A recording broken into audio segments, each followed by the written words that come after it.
Alex, your thoughts as we see all of this developing, sir? Yes, I greatly appreciate you having me on. Under these unfortunate circumstances, my heart goes out to the victims that are out there right now that have been fatally wounded, and also the ones that are currently injured.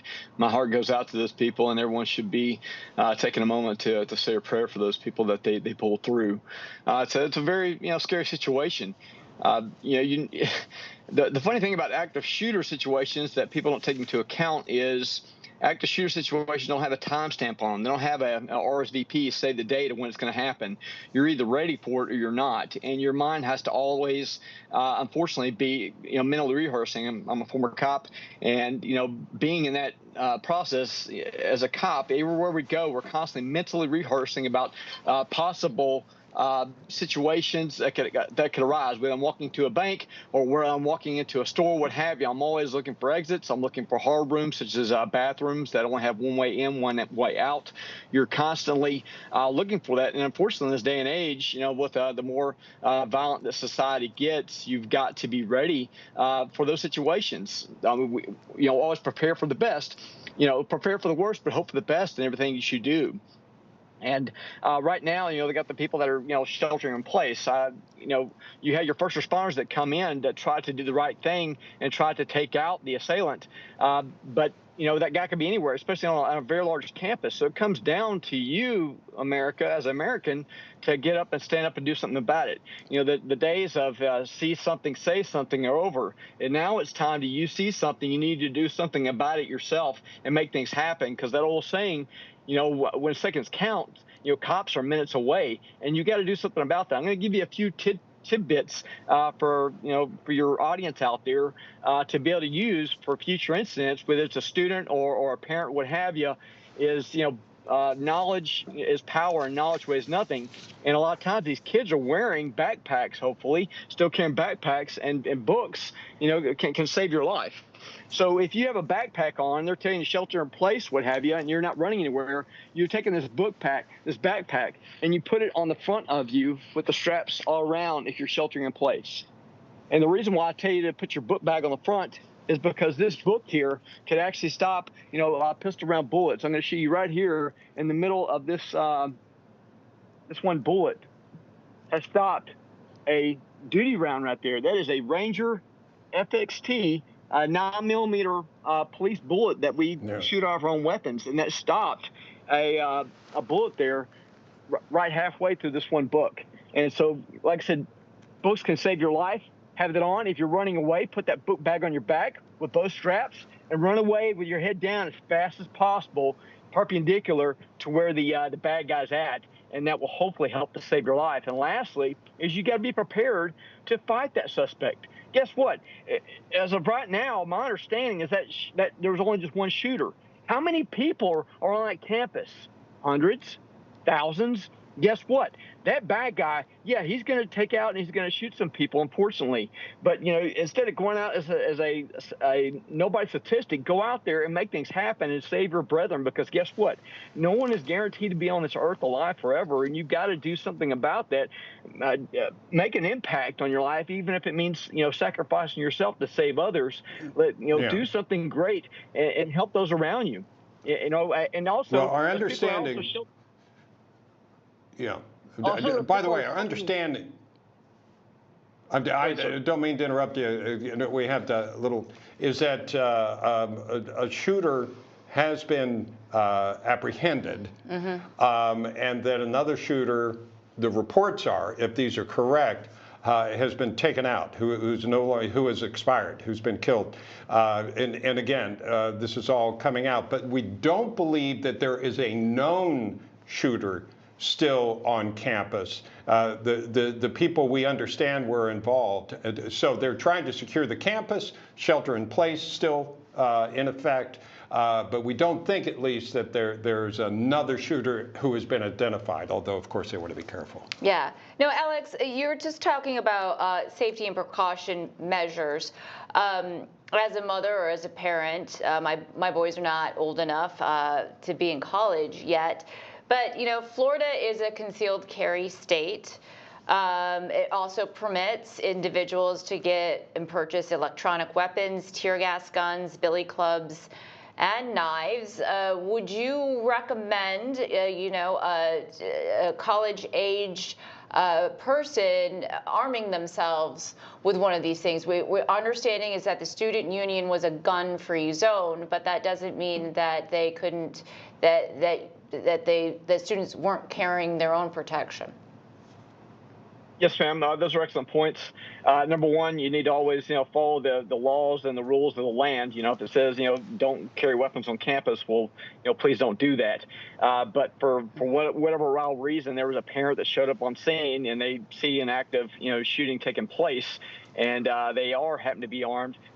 Number one, you got to be very careful because, number one, the last thing the cops heard was there was a man with a gun. When you pull your concealed carry weapon out to go out there and save the day, well, guess what you just became? You just became that man with a gun, and now you too could possibly be, unfortunately, taken out on a friendly fire type incident.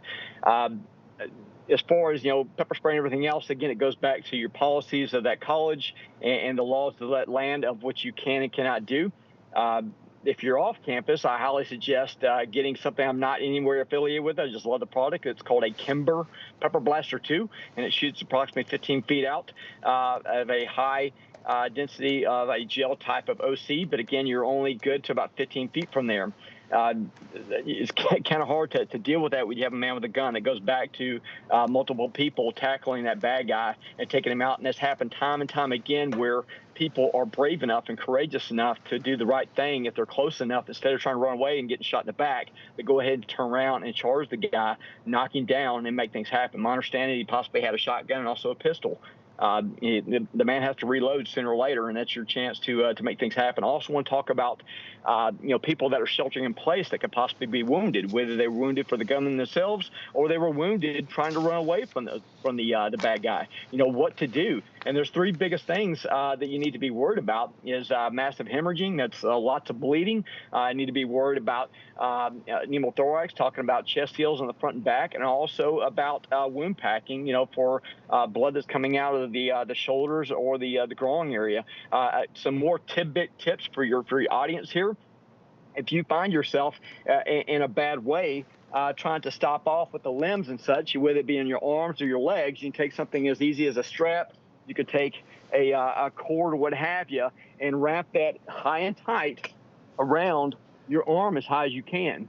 And once you wrap it a couple times, you can take something as simple as a pin, shove that through, and then start twisting that over and over and over to help get the blood to stop, all right, until medical aid arrives. Do your part, and if you have someone else that's there, to help also apply pressure and elevate that the best you can to try to get that blood to stop.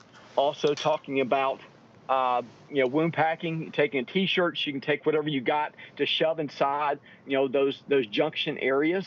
And also as far as, chest, finding a piece of plastic, whatever it may be, to place, if you find a bullet wound in someone's chest, to lay that on their chest, to keep that from, having that sucking type chest wound. Also look in the back because there could also be an exit wound as well. Those also need to be, sealed as well. So three things: either wrap it with a tourniquet on the limbs, either slap it with a chest seal on the front or back of the chest, or wound pack it. Pack it with what you can find available: a clean, unused diaper, a maxi pad, whatever you can find available to pack in there, T-shirts, whatever it may be, to make things happen.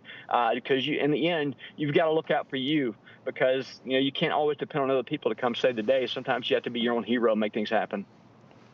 Yeah, fair enough, Alex. Let me ask you the meaning of this. We are looking at an FSU alert that was sent out saying law enforcement has neutralized the threat. And then it goes on to say, please avoid the Student Union, Bellamy HCB Classroom Building, Rovetta A and B, Moore Auditorium, Shaw, Pepper, Hecht House, and Caraway. And this is what I wanted to ask you about. It says, as they are still considered an active crime scene. Does that mean investigations have to take place, or that they are concerned that there might be someone still dangerous in that venue, in those venues? Right. When an active shooter type situation, first develops, the first thing that's going to happen is anybody that's around that is a first responder, police officer, SRO, campus police officer, they're going to come run and try to save the day, and they're going to go wherever the bullets are sounding from. That's where they're running to. Hopefully, they get in there and they try to take out the suspect, or at least try to barricade him in a situation where he cannot have any other movement, he or she, or how many there are. At that point in time, you got people that are barricading in place.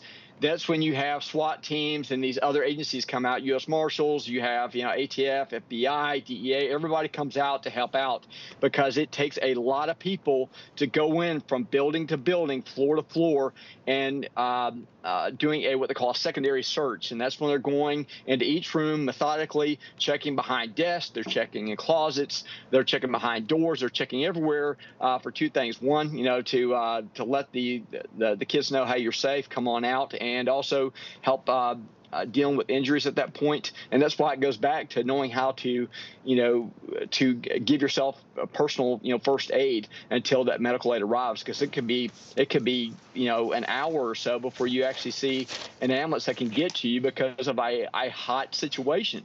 In this day and age, the EMS ambulance service is getting more in tune. They're getting issued ballistic vests. They're getting issued helmets, this, that, and the other, but they still can't go in until they're right, falling behind the cops.